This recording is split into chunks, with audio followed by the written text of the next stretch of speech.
बिस्मिल्लाहिर्रहमानिर्रहीम, अस्सलाम वालेकुम। मैं हुसैन इकबाल हूँ, मेरे साथ हैं इब्राहिम बासी साहब। इस्लामाबाद हाई कोर्ट कवर करते हैं, इलेक्शन कमीशन कवर करते हैं। अच्छा इब्राहिम, आज बात करेंगे, एक तो ये कि काजी फायज ईसा साहब जो हैं वो जैसे जैसे दिन गुजर रहे हैं ना, उनका लगता है जैसे दिल कच्चा सा पड़ रहा है, चिड़चिड़ापन उनमें ज्यादा आ रहा है, फ्रस्ट्रेशन ही फ्रस्ट्रेशन है। और काजी साहब अब ना उनका इशाइये पे उन्होंने हाँ किया, उन्होंने कहा नहीं जी खर्चा बड़ा होता है, मुझे नहीं इशाइया चाहिए। उसके साथ साथ काजी साहब ने ये भी कहा, आज वकला के साथ जिस तरह काजी साहब का रवैया था, अब क्या बात है ऐसी कि काजी साहब जाते जाते जो है वो वकीलों को वकालत भी सिखा रहे हैं, साथ ही जजों को भी। उस दिन उन्होंने बताया था कि जी हमारे जो जज हैं वो मार्शल लॉ को भी मान लेते हैं, जजों की भी ट्रेनिंग कर रहे हैं, वकीलों की भी ट्रेनिंग कर रहे हैं, साथ गुस्से में दिखाई देते हैं। उसके साथ साथ इस वीडियो में इस पे ज़रूर बात करेंगे कि जो आज पार्लियामेंट की खुसूसी कमेटी का इजलास था आईनी तरमीम के हवाले से, लेकिन अभी तक जो है वो डेडलॉक बरकरार है, मौलाना फजल रहमान साहब नहीं माने और कल दोबारा इजलास होगा। अब सबसे पहले आज काजी साहब इतने चिड़चिड़े क्यों? बहुत बहुत शुक्रिया आपका हुसैन भाई। काजी साहब की मजबूरी है। सही। काजी साहब को पहले लालच दी गई कि आपको जो है वो एक्सटेंशन दी जाएगी, जी आप मजीद 3 साल या दो, जो आपकी एक उम्र के अंदर भी इजाफा कर दिया जाएगा, क्योंकि IMF की ये शर्त थी कि जो आपके आईनी अदालतें हैं, उनके जजेज हैं या जो बड़े अहदेदार हैं, उनकी उम्र में जो है वो 65 से बढ़ाकर 68 कर दी, 68 यानी कि कर दी। 3 साल तक आप उस मुईद को बढ़ा दें। वो भी नाकाम हो गई। वो जो सारा मामला जिस वक्त आया, काजी साहब ने कहा जी कि मैं, अगर आपने करना है मेरे लिए ना करें, सारे स्टाफ के लिए करें। इस तरीके से कोई ये 12,000 बंदा बनता था कुछ मिला के, जिसमें 14 हाई कोर्ट सुप्रीम कोर्ट के जो सारा जो स्टाफ था, उसकी जो उम्रें बढ़ेगी, ये 12 लाख के करीब ये सारे लोग बनते हैं मुख्तलिफ अदालतों के ओवरऑल जी जी मिला के। वो जिस वक्त मामला आया, उसके ऊपर जिस वक्त फैक्ट एंड फिगर के साथ बात होना शुरू हुई, वो मामला कटाई में पड़ गया। वो वाला मामला कहा जी नहीं, जी इस तरह नहीं हो सकता। फिर दूसरी चीज़ आई जी कि कॉन्स्टिट्यूशनल कोर्ट बनाई जाए। बड़े घर ने फैसला किया कि हम कॉन्स्टिट्यूशनल कोर्ट बनाएंगे। अब कॉन्स्टिट्यूशनल कोर्ट बनाने के लिए उनको आईनी अदालत जो बनाएंगे, उसके लिए आपको आइन में तरमीम की ज़रूरत थी। अब ये सर जरा मामला था, इसको बड़े घर के मुखालिफ लोग थे, या पॉलिटिकल पार्टीज़ हैं, या जो आम सियासी शऊर रखने वाले लोग हैं, उन्होंने ये कहा कि शायद ये काजी साहब के लिए किया जा रहा है, ताकि काजी साहब के मर्जी से फैसले लिए जा सकें और हाई कोर्ट को भी सर्विलेंस किया जा सके। क्योंकि जो जिस तरह आपने बात की ना, ये मुजवजा आईनी तरमीम का जो मसवदा आया है, जी उसके मुताबिक जो हमें ज़राए ये बताते हैं कि हाई कोर्ट के फैसले को, हाई कोर्ट के ऊपर एक ट्रिब्यूनल बैठा होगा, वो चैलेंज वो उसको सुनेगा। सुप्रीम कोर्ट के फैसले को कॉन्स्टिट्यूशनल कोर्ट बनेगी। प्रोविंस है जो सूबाई सतह के ऊपर भी कॉन्स्टिट्यूशनल कोर्ट बनेगी। ये अदालतें इतनी आप बना लेंगे, आपको पैसा कहाँ से आएंगे? जी ये वाला ही तो एक अलग सवाल है। लेकिन काजी साहब की फ्रस्ट्रेशन के ऊपर पहले बात करते हैं। काजी साहब को जिस तरह पहला मौका भी ज़ाया हो गया, जिस वक्त उन्होंने देखा कि ये नहीं हो सकता, उन्होंने कहा जी मैं ये चाहता हूँ कि मैं लेता ही नहीं हूँ, लेता ही नहीं एक्सटेंशन नहीं एक्सटेंशन। लेता। हाँ जिस वक्त दूसरा टॉपिक आ गया जी कि आपको कॉन्स्टिट्यूशनल कोर्ट का चीफ जस्टिस बनाएंगे, chief court of constitutional court, जी चीफ ऑफ कॉन्स्टिट्यूशनल कोर्ट बनाएंगे आपको। वो जिस वक्त मामला चलना शुरू होगा, हाइप बनना शुरू हो गई, वकला ने आवाज़ें निकालना शुरू कर दी। हर बार काउंसिल, बार एसोसिएशन ने कहा कि हम इसको नहीं बनने देंगे। जी जो जो शेरवानियाँ बनाने की कोशिश कर रहा है, सिलवाई हम उसको शेरवानियाँ फाड़ेंगे। उन्होंने कहा, और उस वक्त वो अपने जो उनके साथी थे, उनसे खबरें चलना शुरू हुई कि भाई हमने ये भी नहीं ले रहा। ठीक हो गया, जगह ये सारी चीज़ हो गई। फिर शायद उनके दिमाग में कहीं ना कहीं चीज़ थी कि शायद बिलावल के पास जो अब टास्क मिला है, बिलावल अपने टास्क को पूरा करें, आईनी तरमीम हो जाए तो मुझे मौका मिल जाए। जी लेकिन उन्होंने कहा नहीं। फिर सुप्रीम कोर्ट बार एसोसिएशन ने उनको एक लेटर लिखा, उन्होंने कहा जी हम आपको शायद देने चाहते हैं, उन्होंने वो एक्सेप्ट कर लिया। लेकिन जो सुप्रीम कोर्ट का अपना जो जजेस थे, या सुप्रीम कोर्ट का स्टाफ था, या सुप्रीम कोर्ट की तरफ से जो उनको शाइया के लिए दावत दी गई, उन्होंने इनकार कर दिया। उन्होंने कहा जी 20 लाख रुपये खर्चा होता है, ये ऐसा नहीं होना चाहिए। सही। ठीक है, मैं इस दावत में नहीं आऊँगा। अब आप देखें, उमरता बंदयाल साहब या दीगर जो जजेस उन्होंने लिया। जी उस वक्त आप इतराज़ करते कि मैं इसमें शरीक नहीं होगा, उस वक्त आप बंदयाल साहब के साथ आके मिले। उस वक्त आप उस सारा वक्त तो खुशी थी उस ना वक्त सर, आप खुशी थी, क्योंकि आपको कुर्सी मिलनी थी तब। कुर्सी मिलनी थी। अब ये सारी, अब वकला के ऊपर अब आ जाए, आपने पहला मौका गया, दूसरा मौका गया, फिर आपको दावत दी। इस वक्त आपने पाकिस्तान का कह दी मैं पैसा ज़ाया नहीं करना चाह रहा, ये नहीं करना चाह रहा, वो नहीं करना चाह रहा।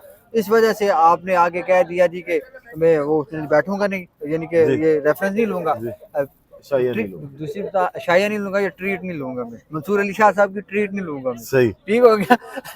दूसरे अल्फाज में ये ऐसे दुख हुआ दुख हुआ है मंसूर अली साहब की। दुख वड्डे ने इस टाइम। हाँ, मैं आपका कहने का मतलब बेसिकली इब्राहिम ये है कि जो कुछ भी काजी साहब ने अपने सीने पे लिया था ना इन हुकूमत वालों के लिए या बड़े घर वालों के लिए, उसका शायद काजी साहब को अब पता चल गया कि मुझे सिला मिला नहीं है या नहीं मिल रहा, बिल्कुल। उस वजह से काजी साहब का जी जो है वो कच्चा सा पड़ रहा है। अच्छा, अब जो 25 अक्टूबर को फुल कोर्ट रेफरेंस है काजी साहब का, और एक तो सुनने वालों को ये समझा दें कि वो होता क्या, और दूसरा ये कि उसकी कार्रवाई कैसे की जाए। देखिए, साफ साफ सिंपल सा एक मामला है कि फुल कोर्ट रेफरेंस, या सारे जजेज सुप्रीम कोर्ट के तमाम जजेज आएंगे, वो बैठेंगे, इल्वदाई किस्म की तकरीर होगी।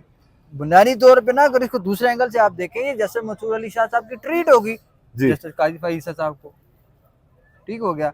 और इस खादा अल्फाज में जजेज जो हैं वो फेयरवेल देंगे काजी फ़ाइज़ ईसा साहब को कि आपकी जो खिदमत हैं, ये पॉजिटिव माइंड में बात कर रहा हूँ, जो चीज़ें खबरें चलेंगी, जो खबरों की मैं बात कर रहा हूँ कि आपका इतना अरसा का एक्सपीरियंस था, खिदमत थी पाकिस्तान के लिए, आपने चीफ जस्टिस ऑफ बलोचिस्तान की खिदमत दी, आपने चीफ जस्टिस ऑफ पाकिस्तान की खिदमत दी, आपने सुप्रीम कोर्ट के जज की हैसियत से जब वो खिदमत दी, आपने फैसले बड़े बड़े दिए। तो इन्हें मदद वाला केस भी बहुत जाएगा, फैजाबाद धरने वाला केस आएगा, 13 जनवरी वाला तो सबसे पहले 13 जनवरी वाला फैसला आएगा।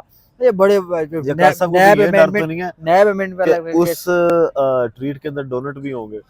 ये मैं कहता हूँ कि मंसूर अली शाह साहब को मंगा लेने चाहिए।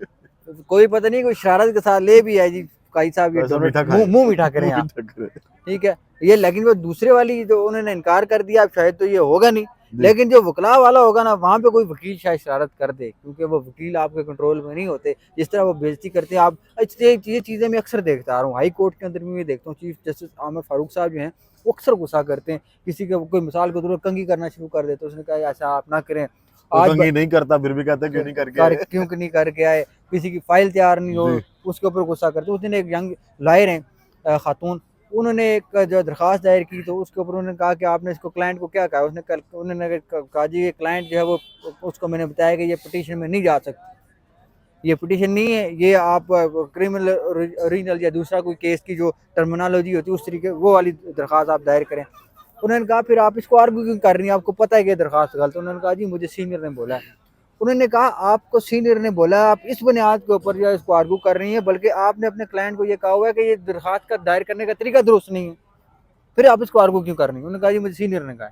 फिर वहाँ से उनको ऊपर जुर्माना भी हुआ, दरख्वास्त भी उनकी फारग कर दी, उन्होंने रिजेक्ट कर दी, और जुर्माने के साथ उसको वापस ले ली उन्होंने दरख्वास्त।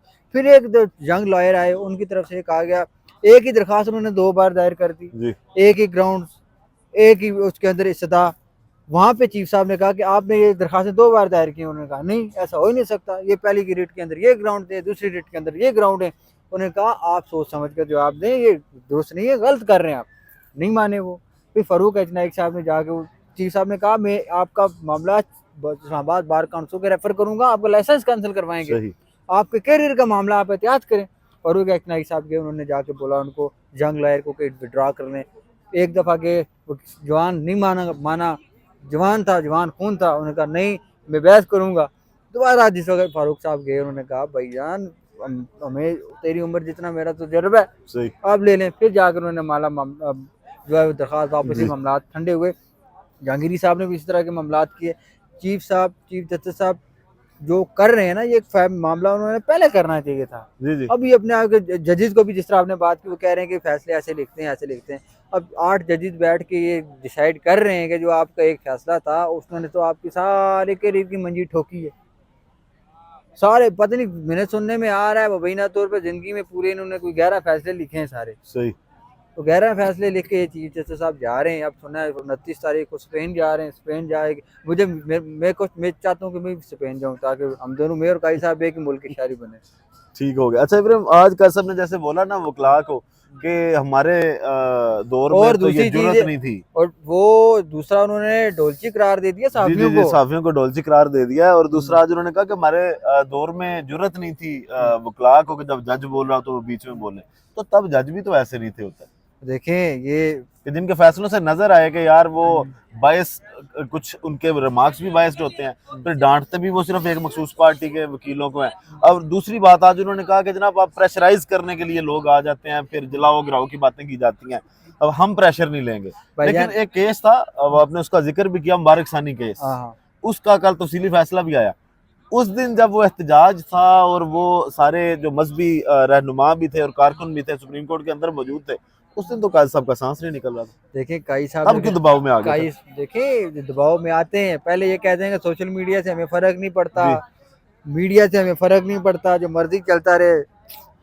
अब जैसे कि लोग बात करते हैं तो फिर उनको ढोलची करार दे देते हैं, आपको उनको गैंगस्टर करार दे देते हैं। इसका क्या मतलब है? इसका मतलब ये है कि आप देखते हैं, देखते हैं। आपको अगर खुद नहीं देखते कोई आपको दिखाता है। अगर आपको मैं तो समझता हूँ कुछ साफियों के अंदर से कुछ सहूलतकार होंगे जो काई साहब को लिंक भेजते होंगे, हाँ ये भी काई है, साहब ये देखें, सब ये काई देखें। साहब ये देखें, फलां ने ये कर दिया, फलां ने वो कर दिया, दहशतगर्द करार दे।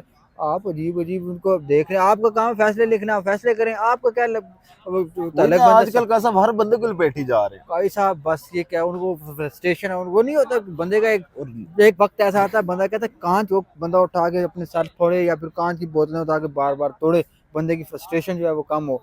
दूसरी जिस तरह आपने बात की ना काई साहब क्यों कर रहे हैं, वकला को बता रहे हैं, सब फ्रस्ट्रेशन है और कोई हल नहीं है। अब फ्रस्ट्रेशन शायद। ऊपर से डोनट जी जी। साथ मंसूर अली शाह साहब की आने वाली ट्रीट। ट्रीट जी। ट्रीट का रोला है सारा। लेकिन दूसरा एक और रोला भी है ना, वो जो आज फिर आईनी तरमीम पे बैठे पार्लियामेंट के अंदर, जो खसूसी कमेटी है पार्लियामेंट की, उसकी सरबराही खुर्शीद शाह साहब ने की, बिलावल भुट्टो साहब भी थे। और आज पाकिस्तान तहरीक इंसाफ ने भी ये बात की कि जनाब जो हुकूमती मसवदा है उसके भी कुछ निकात सामने आए हैं। फिर मौलाना फजल रहमान साहब ने अब से कुछ देर पहले एक प्रेस कॉन्फ्रेंस भी की, और उनकी प्रेस कॉन्फ्रेंस से अभी भी ये लगता है कि डेडलॉक बरकरार है। देखें मौलाना साहब से बिलावल साहब मिले, उसके बाद आज मौलाना साहब की वहाँ पे मुलाकातें भी हुई।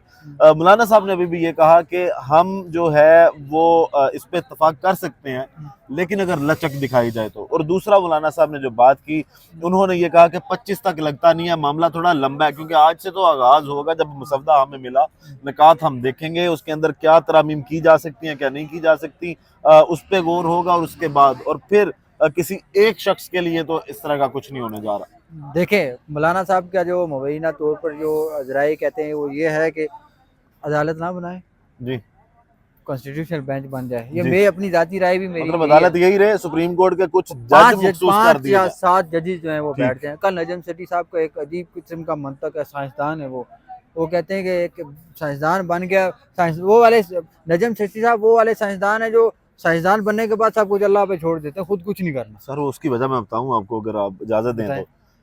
अली मीन गंडापुर साहब की वो स्टोरी, हम्म, नजम सेठी साहब की खबरें, हम्म, और जो पाकिस्तान के मुल्की हालात हैं इस वक्त, ये हम्म। सारे स्क्रिप्ट आते हैं एक ही जगह से, हाँ ये बात तो है। और वो स्क्रिप्ट कभी किसी की समझ में नहीं आई, इसलिए आपको शायद नजम सेठी साहब की खबर भी समझ नहीं आई। देखिए अब उनकी क्या थी, उनका ये था, देखिए खबर के अंदर क्या था, जी नजम सेठी साहब ने ये कहा कि ये इस तरह नहीं होना चाहिए, क्योंकि इसको पीटीआई के हमायती जजेस जो अगर 5 पे 5 बैठ जाएंगे तो क्या होगा। क्या होगा। हाँ ये इस तरीके का बयान अगर बुनियादी तौर पे उन्होंने मंसूर अली शाह और जस्टिस मनीब के ऊपर इल्जाम लगाया कि आप प्रो पीटीआई जजेस हैं, जी जी। आप आइन और कानून के साथ नहीं है, आप इस अगर पीटीआई और पीटीआई के साथ करें, प्रो पीटीआई जजेस हैं, इस तरीके का बयान देना मेरे ख्याल में गैर मुनासिब है। मेरी भी जाती राय ये है। आपको पता है मुकदमात कुल कितने 148 मुकदमात है सारे, सही। आईनी है या 147 है, जी जी। कम हो गए। उसके लिए पूरी एक 28 अलग अदालत बना दे, उसका अदालत- खर्चा अलग से वहां में हाँ। उठाए, बोझ तो वहां पे बढ़ेगा ना। आप एक फेडरल में बना रहे हैं कॉन्स्टिट्यूशनल कोर्ट, फिर आप सूबाई अलग कॉन्स्टिट्यूशनल कोर्ट बना रहे हैं, और मसवदे के अंदर क्या है, 2 एमएनए और 2 जो सेनेटर बैठेंगे, जज लगाएंगे अपनी मर्जी से।